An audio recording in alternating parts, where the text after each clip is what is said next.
Welcome to the Zelda Movie podcast. I'm your host, Alfred Tabex, joined as always by Andy Spiteri, my co-host. Hey, everybody. So this week, we're going to talk about a few things. I wanted to talk about something in particular that's been on my mind a lot recently. But before we do that, I want to talk about Andy's recent editorial, where he talks about making a Legend of Zelda movie that doesn't suck. So why don't you give him a bit of a rundown about that while I guess I prepare some of my thoughts. Okay. Just pulling up my article here. Okay, so the gist of it is I was reading Console Wars, a really cool book about the beef between Nintendo and Sega during the early 90s, and there was a section, a chapter dedicated to the Super Mario Bros. Movie and what a absolute disaster it was.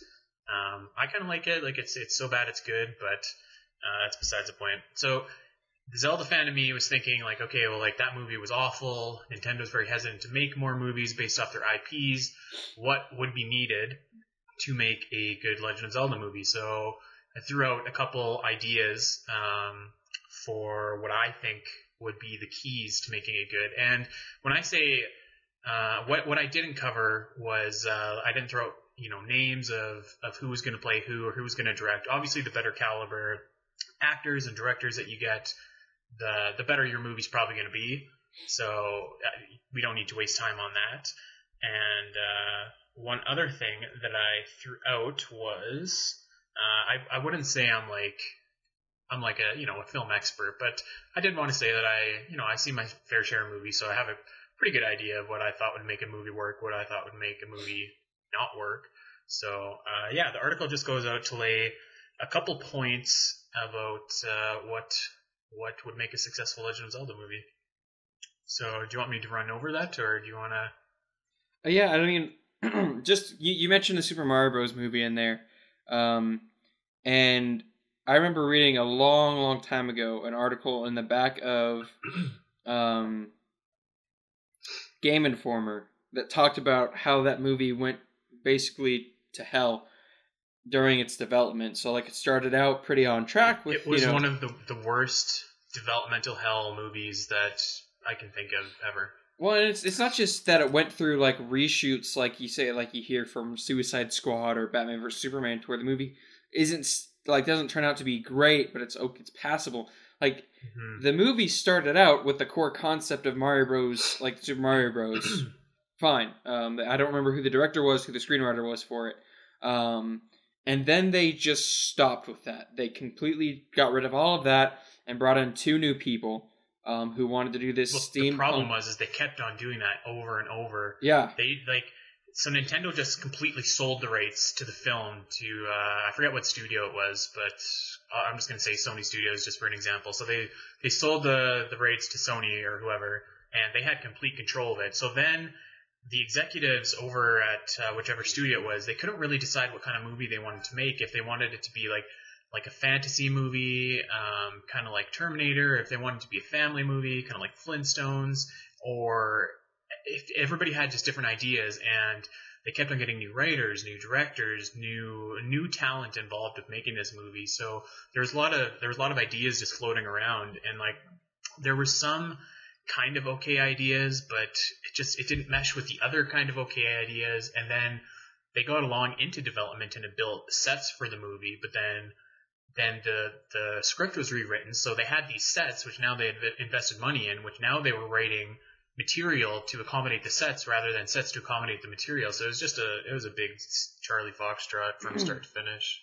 Well, and it mentions the team, the husband and wife team that ended up completely redoing everything, and like you said, they were tossing around ideas back and forth about what kind of movie it should be, and it just turned into like an abomination of what Mario Bros should have been. Like, people, it has a cult following, but so does Manos: The Hands of Fate, which is like one of the worst movies ever created.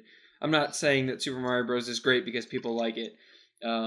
And I actually have a soft spot for Super Mario Bros. Because I saw it when I was really young and didn't really know any better. So I was like, that's kind of cool. Like, that's where people, where we fall. A lot of us see that movie and we're like, it's bad, but like there are moments in it that we remember because it was like, oh man, this is awesome. Super Mario Bros. Childhood. This is, it's great. It's kind of like Batman and Robin. Like, that movie's terrible too, but I chuckle when I watch it. I can appreciate it for what it is and for what it isn't. Yeah, and so you reach these points where you know, like you said in the article that you referenced on Nerdist, is that Super Mario Bros. The film kind of gave video game movies a bad reputation for a while. Then you saw stuff like Street Fighter get made into a Hmm. movie, which you know didn't do too well. And then you know further See, on Mario you've Bros. got. Gave video game movies the bad reputation, but I mean, honestly, there hasn't been much to give another perspective to that reputation Well, I because mean, like I guess you the followed that with Street Fighter and Mortal Kombat, which were pretty bad, and like for my money, one of the only good superhero movies, video game movies, is Tomb Raider with Angelina Jolie. I mean, even then, Even it's that's still not really great. campy. Yeah, And they say the best video game movie right now is Wreck It Ralph, and it's sad that I have to agree with that. It's actually one of my favorite Disney films. Um, but they treat a lot of IPs in that show or in that movie better than they do in some of their other ventures. And honestly, for someone that never played Assassin's Creed, I like the Assassin's Creed film. I know I'm probably gonna get a lot of flack from that. There were a lot of really weird choices they made, like certain fight scenes, or a lot of the fight scenes were filmed horribly. But for what it was and what it was trying to be, I thought it was okay. But like back on topic, when you get into a Zelda film, and we've talked about this before, we spent an entire hour casting it a while back. Nate and I did, and you run into a lot of problems. You know, considering that aside from Breath of the Wild, which is more of a cinematic type game, which could be made more into a movie than, let's say, Ocarina of Time, because a lot of what happens in Ocarina of Time takes place linearly, hmm linearly, through the temples and through the dungeons, and so after each dungeon you get a cutscene, or in dungeons you get cutscenes, um, and I believe that's where a lot of the difficulty would be is where how to pad out the movie in a way that would stay true to the game series, but also you know didn't completely suffer. The movie didn't completely suffer because of it. And the Hero of Time film by B&B Finishes that was made a long time ago, they did like you suggested. They kind of did a montage of dungeons and Link fighting through different areas of the game in order to get through it instead of focusing on like one or two dungeons or yeah. trying to get through each dungeon. Um, and at that point, you could see it be more of a TV show if they wanted to use each dungeon as opposed to a film. Uh, Yeah, and just to clarify, the article is about a movie specifically. I think I threw out there somewhere that a series you could really flesh out the story a lot more, and you could probably do a little bit of a more faithful adaptation. But for a movie, running at like, probably let's say 2 hours, it'd be tougher. mhm. And like you mentioned, one of the things you also mentioned is that you run into the difficulty of giving Link a voice. I thought Whereas, that would probably be the single most important thing to do, actually. yeah, Because I mean, like he's got to talk, right? And he doesn't have to talk a lot, but he is going to have to be able to carry a conversation with Zelda, with Ganon, with whoever, let's just say Navi for the sake of saying somebody.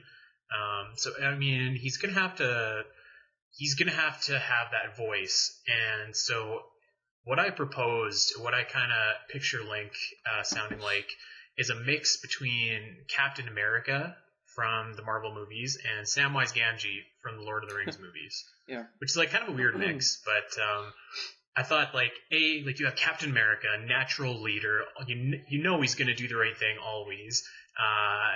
He can kick butt with the best of them, and then you have Samwise Gamgee on the other side, who is like courage personified, and it just has that inherent goodness to him that I think Link does as well. So for my money, I think like a mix of those two would be money for Link. That'd be the kind of character direction that I was like. yeah, and again, like you run into difficulties, like we talked about, even with Breath of the Wild, is giving characters a voice, traditional characters a voice. I mean, the only two that they really did that with were, the only one that they really did that with was Zelda, and then yeah, I guess mostly just Zelda. When you give such an iconic character like that a voice for the first time, there's going to be a lot of rejection to it, and you're never going to make people Hmm. happy. No, you're not going to make everyone happy with it. And that's even doubly true for a movie because you're giving him a voice and you're giving him a face and Yeah, you're giving him a personality. So it would take a while, I think, for people to accept that. But and it would have to be like even though it's one of those films that would have like you don't want to see too much of before you get to the theater, they would have to figure out a way to make sure that you were accustomed to seeing Link and hearing his voice before the film. Just because it like you want people to get used to that, and so like you said, there are a lot of difficulties that could be faced with that. Do you think they'll ever make a Zelda film? You know, no, but a couple years ago, I wouldn't have said that Nintendo would ever make games on mobile either. So I wouldn't shut the door on it. I think that they're slowly getting there. We've seen, like in the last couple of years, I've seen Zelda merchandise go from being non-existent to everywhere.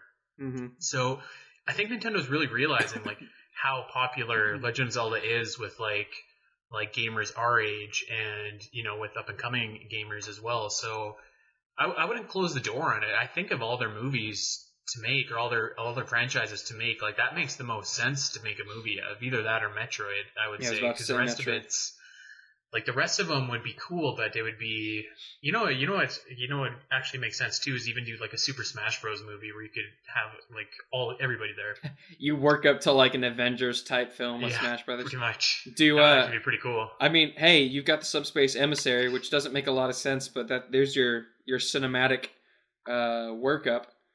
So I don't know. I wouldn't. I think it'll take a while again for Nintendo to fully make one of their movies or their IPs into a movie, though. Like Super Mario Bros. It just can't be overstated, like how bad it was and how bad it burned Nintendo. So well, and I think that's why they're so hesitant on handing out their IPs like that, and such a recognizable one at that. Even you saw with Wreck-It Ralph, they pretty much gave them Bowser in like one scene of the movie, no voice acting, nothing like that. Whereas Sega liberally just handed out Sonic, which it was it's a great movie. That's one of my favorite Disney films. There's a really good scene in Wreck-It Ralph actually, which I bet almost nobody picked up on, but I can't even remember what it was. But like, there's a military leader and he's giving a speech, and it's the same speech that is being given in Metal Gear Solid 2 at the very beginning. I was like, what? I thought it was so funny. I love that movie too. It's really good. It's such a great film, and that's it's not really a video game movie, but it's a movie with video games in it. It's kind of how I really, to me, Wreck-It Ralph is to film what Ready Player One is Wreck-It Ralph is the film to video games as Ready Player One is the book to the 80s. That's fair. And it's such a love letter to that, and I'm so excited for the second one, but I'm also excited for Ready Player One's film. Just hope they do it justice. I'm cautiously optimistic for Ready Player One. Yeah, I am too. So I guess next topic then is we don't want to beat this one to the ground. If you want to hear more about this, if you want to hear more about Andy's opinions, as always, go over to his article, read it, leave a comment, tell him that you love him, hate him, whatever. Yeah, somebody contradicted me literally right away in the first comment, so I'm open for criticism. So, next topic, we're going to hit one of the daily debates that we got to this past week. What was our toughest challenge in the Legend of Zelda series? And so, I took this a few different ways. So, we could talk about it. We can hit on a few different ways. What our biggest challenge was, like, in game-wise, gameplay-wise, what our biggest challenge was in general. Anything that you could really think of, I guess. So I guess we'll kind of go back and forth on this one. My first biggest challenge, the one that I remember the most, wasn't necessarily it really wasn't such a difficulty to me as it was a mistake on my part. So I don't remember how I did this or what I was doing, but I when I had the 3DS Ocarina of Time, I was doing the Master Quest, and I got halfway through the Water Temple and was like, I'm stuck. I can't. I've got the hook shot, and I don't really know what else to do here, and because I hadn't played Master Quest in such a long time, and so I went on to the next temple. And what you can do, you don't actually have to beat the Water Temple to get to the Shadow Temple. You just have to get the hook shot. Just need the long shot, yeah. Yeah, and so that's what I did. And then I came back to the Water Temple, the Master Quest Water Temple, and I was like, I have absolutely no idea what I'm doing. and I got lost, and then I went to the Spirit Temple, and then I got lost there, and so now if I try to go back to that save, I can't because it's just a mess, and that was a challenge. That was a difficulty that I put on myself, because I just can't go back to that now. I have no idea what anything is, where anything is, what I did last. So. Yeah, like super generic answer, but man, the first time I ever did the water temple, like I was a kid, right? So yeah, like I was like, what is going on? Like the N64 version of Ocarina of Time didn't give you any indication at all how you raise the water level or lower the water level, which thankfully the 3DS remake at least gives you, you know, some idea of how you do it. So I was wandering around, and like I was just stuck, like, you know, treading water, no pun intended, for like, man, I think it was like a couple days, and I was like, what am I doing? And like in that time, you know, there weren't really guides available like back in '98. Like you had to go out of your way to find them, right? So I remember I eventually just like played every single song that I knew at the mat, and one of them worked, and the water eventually, you know, changed levels. But like even past that, the water temple was just like, it sucks, like, you know, taking your boots on and off all the time, and thankfully the 3DS version, you know, changed that too. But back in the N64 version, you had to go in and select your equipment, and like, so that was awful. And then I was missing one key right at the end. Yeah, that was I never really had a lot of problem with the water temple except for that part. There was always one key that I could never, like, I had the most trouble finding. And then I had to backtrack and try to find that key. I always knew where it was. I just didn't know how to get there. Yeah, it was always in that current thing. That's probably my toughest Legend of Zelda like gaming experience. There's been some other hard parts, but like nothing will, like the water temple is a cliche for a reason. It sucked. And for me, you get the hover boots after you do the. You get the hover boots like probably in the first minute or so that you're in the Shadow Temple. Yeah, there was that. Oh, the Lens of Truth. That's okay.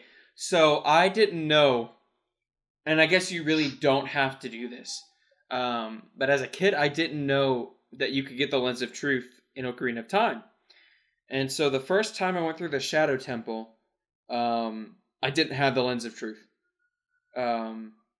And then I got stuck. Can you even go through the Shadow Temple if you don't have that? You can. You just can't fight the boss battle because you have no idea. You can't lock on to can't Bongo see his Bongo. Hands or whatever. Yeah, and so like I'd get to a specific point where you kind of needed it, and I just couldn't figure out where to go.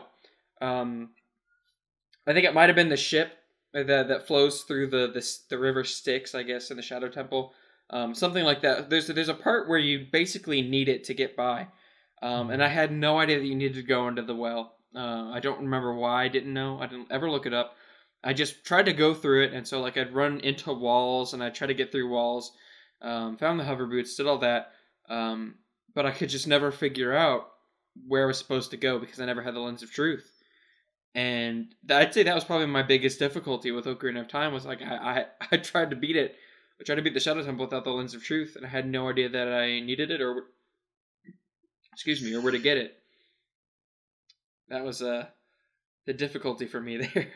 All right, so sticking with Ocarina of Time, one of the most challenging things that I've ever done in a Zelda game, it didn't actually have anything to do with me, but like I have Ocarina of Time 3DS, and I wanted my girlfriend to play Legend of Zelda because I love Legend of Zelda, and I wanted, you know, her to see what it was all about. So she was playing Ocarina of Time, and it was really hard for me not to like micromanage exactly how she played and what she was doing. She's laughing at me right now about it, but it was really tough to say like, oh, I wouldn't do that, or like you should just do this, or you know, to kind of let her go around and explore and get that full Legend of Zelda experience. I ended up like taking over her file and like getting all the Skulltulas and like all the bottles and like everything like that, all the hearts. So that was tough not to like. It's tough to watch someone else play Zelda the way that you wouldn't play Zelda. So that was challenging. Yeah, so I think we're gonna play Majora's Mask sometime in the future. So that I can't even imagine how that's gonna go. That's gonna be worse. Ocarina of Time is pretty straightforward. Majora's Mask is a little tricky. Oh yeah, especially when it comes down to all the side quests. Mm-hmm. Speaking of that, I guess that aside from Ocarina of Time, Majora's Mask in general, because every time I play that game, I try to 100% it. Um, my this is a stupid thing to get hung up on, but my two biggest challenges that were ever in any Zelda game were, as a kid, trying to do the Beaver race to get the bottle in Majora's Mask, and then the Goron race to get the bottle in Majora's Mask. Mm-hmm. Because I was just so bad at controlling Goron Link, like just abysmal. When I finally got to that boss fight at Snow Peak, it was so bad. You know which one Um, I hated was like when you're the Zora and you have to shoot your fins at the little bottles or whatever, and if you don't get them all, you have to pay for them. I thought yeah, that was really hard. that game was just difficult in general, but like getting the bottles was probably my least favorite thing. Just because I was just so bad at controlling Goron Link. Like I lost that race so many times. Mm-hmm. Um, and then I think the first few times I did the beaver race, I didn't know that for some reason I either wasn't looking at the controls on the screen, or I didn't know that you could speed up and dive or like swim faster. And then when I finally did that, I couldn't control because I was going too fast. And I was really bad at those two things, and they just hours of frustration. Which is Yeah, kind of embarrassing. one that was recent for me is like I was playing Breath of the Wild, and so I get to the final boss or whatever. And spoilers if anybody doesn't want this spoiled, but so I was getting to the final phase where you fight Beast Ganon, and so I'm riding on my horse. And up till this point in the game, I hadn't ridden on a horse for maybe more than like 10 minutes, right? Because I'd just been climbing everything I saw. So like I was trying to control the horse, and I didn't really have it down because I wasn't used to it, and it didn't control the same way that it does in Twilight Princess or Ocarina of Time. So I was like, this is it. No. So I just ended up getting off the horse and just like running around Beast Ganon and shooting him from the sides. So horses for me in Breath of the Wild weren't the mastery wasn't there right away. And I gotta be honest, if out of all the horses that I've used in gaming, I'd say Breath of the Wild feels the best. Especially with the fact that once you're on a path, the horse will follow the path. Mm-hmm. I was playing through The Witcher again yesterday, or for the first time. I still haven't beaten that game. Witcher 3. And I would get on a path, and then I forgot that you have to actually, like, still steer the horse. As opposed to Breath of the Wild, where once you get on a path and you're going fast enough, the horse will trot along, which is nice. So Yeah, I went and did all like the horse side quests and stuff after that, and after that I was rocking, but my first fight with Beast Ganon was pretty embarrassing. I was trying to like look awesome and ride Epona, and Beast Ganon's probably like, "What are you doing?" Yep. So the biggest topic that I wanted to talk about, and like I said, this is something that's been on my mind for a while. So kind of give a little background for this. For those of you that have been paying attention to Nintendo for a while, they've been talking about the Switch and third parties. So we've got a bunch of confirmation on different third party companies that are working with Nintendo to get out their games for the Switch. Every time they talk about third parties, they show out that graphic with Atlas and Bethesda, all these other companies on them. And display how they're so excited to be working with all these companies, and the huge amount of third-party support that's going to be on the Switch. And we keep hearing stories. I guess I've been looking at Go Nintendo, Nintendo Everything, and Nintendo Life lately, and then we've been seeing stuff like Level 5 still working on at least one new game for the Switch, or 2 or 3 other companies also working for a new game on the Switch. But one of the things that's actually starting to get me worried is while all of Nintendo's games so far have pretty much come out a worldwide release, whereas we're not waiting for like back when we used to have to get Pokemon a year before in Japan or however long it was, and then wait like a year. We're actually getting a lot of games, third-party games that are coming out for the PlayStation 4 and the Xbox One. We're getting them later on the Wii or on the Switch. Sorry, not the Wii U. And that's starting to worry me because, it's okay when 1 or 2 games do it, but when you're starting to see more and more games do it, that's bad. And I came up with a short list of some games that have already come out for other systems that we're still waiting on for the Switch, and some games that have yet to come out that we're still waiting on for a Switch release date. So Portal Knights is coming out for both the PS4 and Xbox One very soon. I think it's this month or next month. We still don't have a release date for the Switch, but they say it's coming. Rhyme is coming out soon. We still don't have a Switch release date. Ukulele doesn't have a Switch release date. Stardew Valley, a game that's been out for about a year, maybe two so far, still doesn't have a release date. They just announced the Shantae Half Genie Hero. Gosh dang it. Is coming out for Switch. We don't have a release date on that, despite it being out for a while. Skyrim, we don't know if it's even the special edition. Probably not going to be the special edition. It's probably going to be the basic edition. Don't have a real release date for that. Steep, which has been out about half a year now, still don't have a release date for that. And then Lego Marvel Superheroes 2 was announced. It's coming out in November for Xbox One and PlayStation 4 with a Switch date to be released later. And so all of those games are out or are coming out for PlayStation 4, Xbox One, or PC, and they have release dates, but we don't know anything about whenever it's coming out for the Switch, and we're getting delayed, pushed back for these games. And Rhyme was a really big, they pumped that game up a lot for the Switch, but we're getting it later now, and we don't know when that game's coming out for the Switch. We don't know when a lot of these games are coming out for the Switch, and that's a problem. And then we're starting to see things like Injustice 2 isn't coming out for the Switch. The next Shadows of Mordor game is coming out for the Switch. And a lot of people are going to say Nintendo does not need third-party support. They can solely rely on first-party support, which is a lie. We saw how that worked with the Nintendo Wii U. The Wii U proved that is just not true. Well, and even more than that, one of the biggest selling points of the Switch is that you could play AAA games on the go. So, one of the biggest reasons, and a lot, Breath of the Wild was a huge plus for me buying the Switch. But I really love the Binding of Isaac, and I really enjoy bringing that with me wherever I go, being able to play that, do a run through Binding of Isaac when I'm on the plane going somewhere, or whenever we're driving to another state for whatever it is. That's one of the reasons that I have a Switch, is so that I could play games like that on the go, as well as on the TV. But the thing that's worrying me now is that we're seeing games like third-party games like this getting pushed back and back and back, and without, with a TBD release date attached to them. And we've been told before that, the Switch is so easy to develop for, but we're still getting it later. And even Fate Extella Umbral Star, I know not a lot of people are too hyped up for that game because they don't care about that game. I'm so excited for that because I love the Fate series. That's in July, even though the game's been out since, I think, March, maybe. So I'm just starting to get worried for the Switch and how it's doing with third-party support, considering all these games are just getting pushed back and we don't have release dates for them. So I talked a lot. What do you think, Andy? I'm proposing my thoughts here.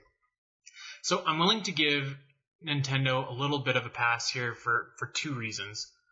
And it's not much of a pass, but so the Switch came out, what are we in now? Almost June, so 3 months ago. So assuming that these developers started development for the Switch games later and not at the same time as, their PlayStation and Xbox cousins, it would make sense that this particular first batch of games is going to be delayed. A game like Shadows of Mordor, though, that's what worries me, because there's no reason why that game shouldn't come out for all three systems right away. The other little bit of a pass that I'm going to give them on too is, Nintendo better have one hell of an E3 showing lots of their stuff, lots of third developer stuff. I just think that they've been so scant on announcing stuff for the Switch that, they have to be saving it for E3, or else what is the last couple of, I know we've had ARMS Directs and Splatoon Directs, but that's not moving the needle, for me and for a lot of people. So I think they're saving some stuff for E3 to come out guns blazing. If this trend continues beyond, I would say 6 months, the first 6 months after that, I would be really worried, because then you get into the Wii U situation where it's kind of the chicken and the egg, right? Third-party games don't sell on the Wii U, but they don't sell on the Wii U because they were released 6 months after or whatever, right? So yeah, if the Switch is definitely a different beast, and it definitely has a unique hook, so those games could be successful, but they're not going to be if they're not released at the same time. It's just that's how it is, right? So Well, and we're being told we've been told before the Switch came out, many developers are saying the Switch is easy to program for, it's easy to port over their games onto, but so far not a lot of proof has been there to show that this is true. Like I said, it a game like Yooka-Laylee is prime for the Switch, and I understand that they were originally going to do it for the Wii U, and then they canceled that because the Wii U flopped. And they're making it for the Switch, so I could kind of give a bit of a pass for that. Also, because it's more of an independent developer, and I don't want to just start handing out passes for independent developers, because we got Binding of Isaac, as almost a launch game. It was delayed about 2 weeks, I think. And granted, that game is I don't want to mitigate what work went into that game, but it's quite a bit easier to program, I'd assume, than something like Rhyme or Yooka-Laylee or Shadows of Mordor. But like you said, that one of the biggest problems is, we saw games like Batman Arkham City come to the Wii U 2 years later or whatever it was, in the Armored Edition, quote unquote. Yeah, and Mass Effect 3, Assassin's Creed, and none of them sold. Yeah, because they didn't sell at the same time. They didn't come out at the same time as the originals. They were not that they were terrible ports, but they just weren't up to snuff with the other game systems. And like you said, companies are like, oh, I don't want to develop for this thing because the sales haven't been good, but the sales haven't been good because of the development for the games. And that's why it really confuses me when you see stuff and the Switch is definitely a different beast from the Wii U too.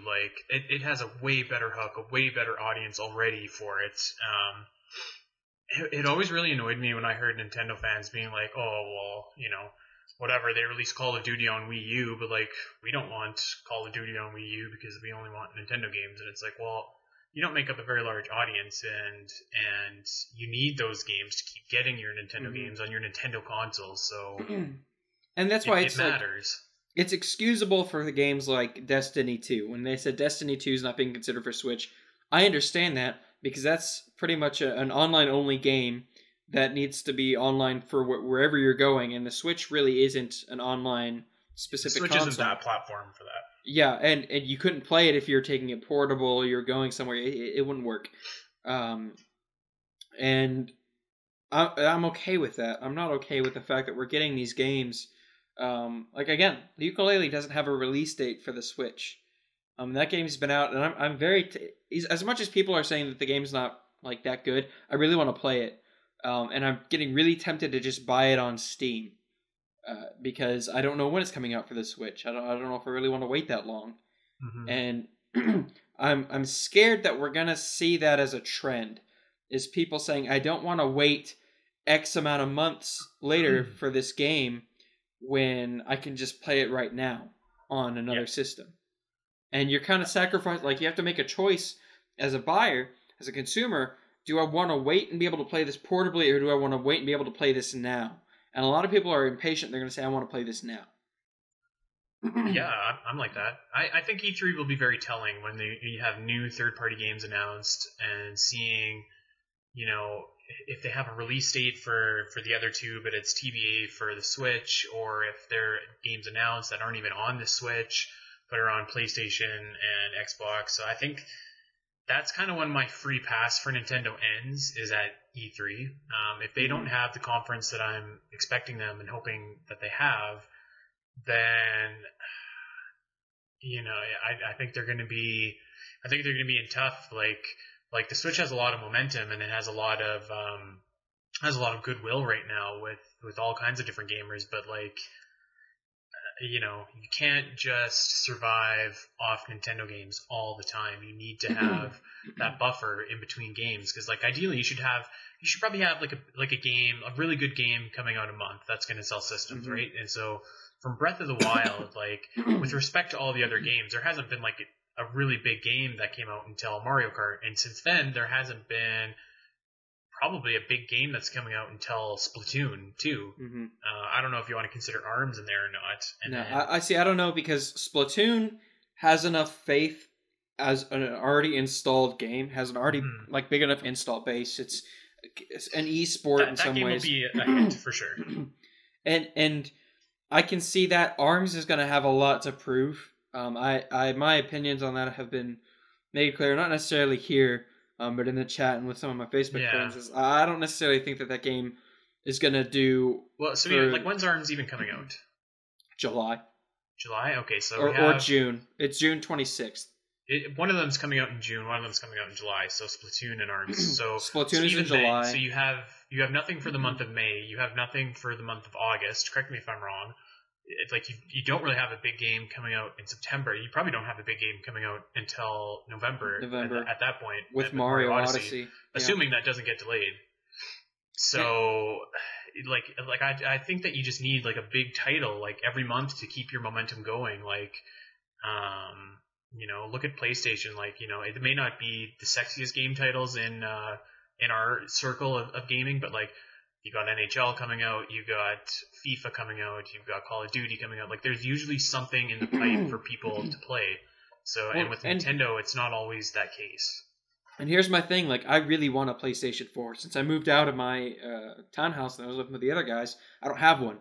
I have all these games that I bought for it, I can't play it anymore. So I'm trying to save up to get a PlayStation 4, because I want to play games like Injustice 2, and the Handsome Jack Collection again, and Uncharted 4, and all those games. I want to own them and I want to play them again. Especially Injustice 2 with the ratings that thing is getting. It's not on PC. I really want to get that game. It's not coming to Switch, as far as we're concerned. Unless we get another, like, special edition or whatever it is. Yeah, and even if it does, like, I don't know. Too late for a lot of it. And I just don't know if I'd get it for the Switch over a PlayStation 4. Just because of what it is and because of the type of game it is. But that's neither here nor there. My difficulty with this is just kind of twofold. Like I've been saying, when we see these games that have already come out or that are coming out, getting PlayStation 4, Xbox One, and PC releases on the same day, and then maybe 2 or 3 months later down the line, we're getting them released for the Switch. That doesn't look good to me. And it's bothersome. And people will say, like, there's Nintendo fanboys. Us Nintendo fanboys will say, oh, well, I can play Nintendo games. Like, that's all I need is Nintendo games. Like, that's fine. I understand that you guys are okay with that. But that's not going to sell systems. Like, that's not what's going to push, a lot of people to buy them. Like, I know that some people are buying the Switch for Breath of the Wild and for Mario Kart 8 Deluxe. I actually know people that are buying the Switch for Mario Kart 8 Deluxe. I'm not doubting that. But if people can hear that they can play some of their other favorite AAA games on the Switch, play them portably, that's a huge system seller for them. Or even play, like, let's say you're in the living room, you're a kid, you're in the living room, and your parents are watching TV, but you really want to play Call of Duty with your friends, but you can't because they have the TV. Well, take it on your Switch. Take it off the TV. You've got Call of Duty right there. That's the selling point for the Switch, and they're missing out on these games because either they're not making it to the Switch, there's not a big push for them, or they're coming out too late. And that's a huge missed opportunity. Is when games come out too late, they're probably not going to sell for the Switch, except for the install base is already there. And second, the other thing that's bothering me is that we're getting games that have been released already, like that have been out for a long time, like Skyrim, that aren't coming until like November. That's worrisome for me, because that game, like you said, you've got June, July, and then dead until about November that we know of. Mm-hmm. Unless they're like, hey guys, they need to have an awesome E3, like an. And awesome they've talked E3. about, the leaks today talked about Mario and Rabbids Battle Kingdom, whatever it's called. I don't know if that game's gonna be as big as they think it is. That doesn't do it for me. That's like a Mario and Sonic at the Olympics. It's nice to some people, but their release schedule was build up hype for it at E3 in June, convince people in July, and they released it in August or September. And so that was their plan. It got leaked today. It's about a month, maybe half a month off. Not a big deal. What is a big deal is that's so far the only game that we know of for the Switch that's coming out, and it's a first party exclusive. Mm-hmm. And I guess you can say second parties are developing it with Ubisoft. But games like Skyrim that have been out and that have been developed, and that should be easy to port over to a the Switch. It shouldn't be taking this long. I don't understand why it's taking so long, and it doesn't. As much as they say this is an easy platform to develop for, nothing's showing that so far. And that's my only my only hope in silver lining for it is that I just hope that Nintendo gave them dev kits really late, and so that's the reason for the delays. And so the next couple months will prove if that's true or not. Which I don't even know if I believe that myself, but my hope is that's why these other games are coming out late. Because Nintendo did, they didn't pull the curtain back on the Switch until like the 11th hour. Like, it was ridiculously late for them to reveal what the Switch was, for versus launch. I think it was only about a span of like 5 months or something like that. Mm-hmm.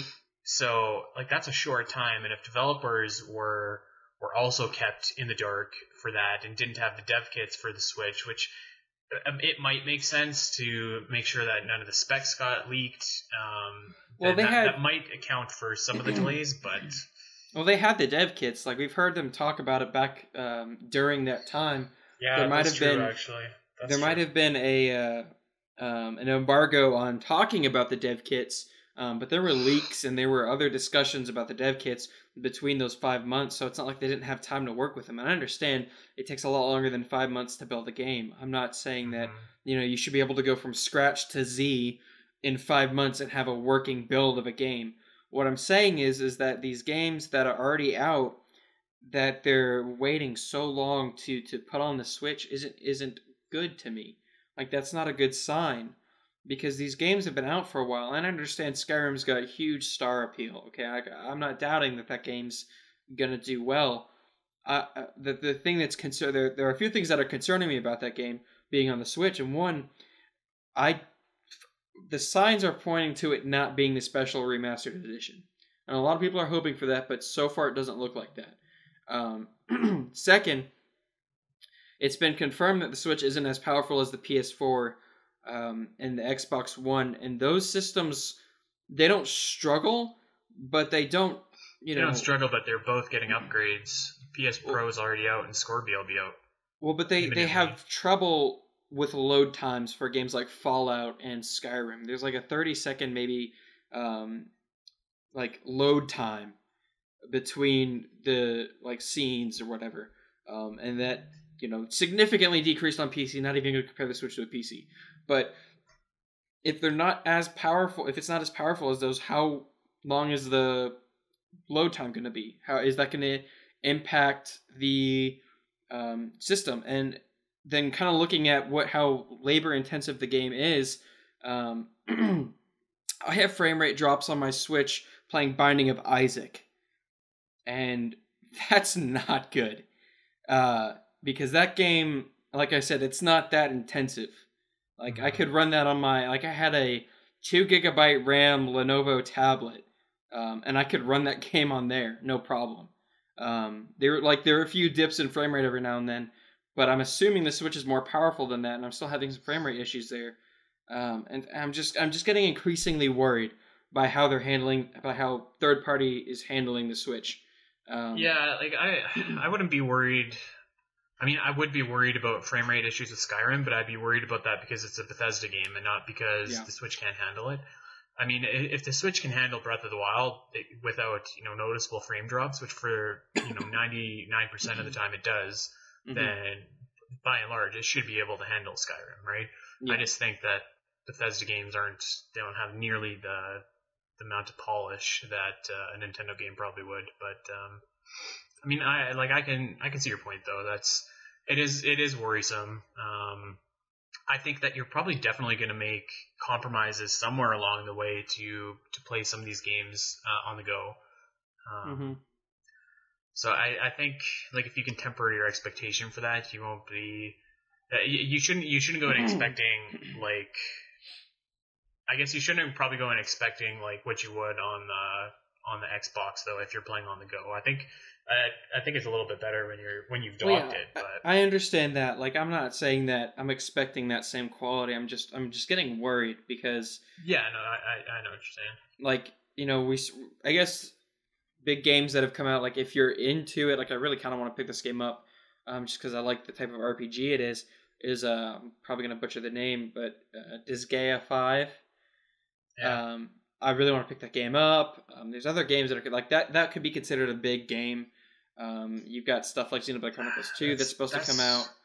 I like Disgaea. Like, don't get me wrong. That's just not the type of game that's going to sell systems. Well, that's what I'm saying. Final Fantasy is the kind of game that sells systems. You know. I'm saying that these are games that are coming out. These, like, they're big games, but they're not big games to everybody. They're very niche in their reach. Like Xenoblade Chronicles 2 is very niche in its reach. Like, that's yes, not going to reach everybody like Breath of the Wild did, or everybody like Mario Kart did, or even, if you want to say Ultra Street Fighter, you can. I mean, there's it's got good games. I'm not saying it doesn't have good games. I'm just saying that the third party support is getting concerning, or lack thereof is getting concerning, and how they're handling porting these games over. Because at the end of the day, the thing that killed the Wii U wasn't the first party games. It was the lack of third party support. It was quote unquote strong at the beginning. One of the launch titles was a third-party game made specifically for the Wii U. Say what you will about Zombie U, it was a dedicated game specifically made by another company for the Wii U. The Switch, it doesn't really have any of that, but it's also, you're seeing kind of the same thing happen where you're getting games that have been released, 3 or 4 months ago being put out for the Switch now or in 2 or 3 months, and that doesn't look good. Because people aren't going to pick those games up if they can play them now for their other systems. And I know that the portability is a huge aspect of the Switch. That's its biggest selling point. I'm not disagreeing with that. I'm just saying that a lot of people aren't necessarily going to want to be patient and pick up the game 4 or 5 months down the line unless there's another incentive to wait for it. Like, I guess you could say Rhyme is going to be cheaper on the Switch digitally, and in store you get a soundtrack, but there has to be something. Like even for me, like, playing portable isn't a huge draw for me because most of the time I just play at home. I don't, I'm not like a super big traveler, so I don't really play it a lot on the go. So, if it's out, if there's a game that I want out and it's on Xbox, 4 months before it's on Switch, I'm going to pay $10 extra and just pick it up. So yeah, it's a problem, and I hope that they have answers at E3 for it, because they really need to they need to have the show of their life at E3, because there's a lot about the Switch that needs to be addressed and answered, and that's where my goodwill runs out, is after that press conference. And they really need to hit on a lot of stuff, and we're probably going to talk about that next time. What we hope to hit on and what they need to hit on for E3. Just because, like I said, the conference for the Switch really wasn't the best when it was announced. It was a little spotty, to say the least. Yeah, it wasn't the worst, but it wasn't. But we're going into another quarter soon. I think Q2 or Q3. Q2 starts soon, I think, or 3. I always mess this up.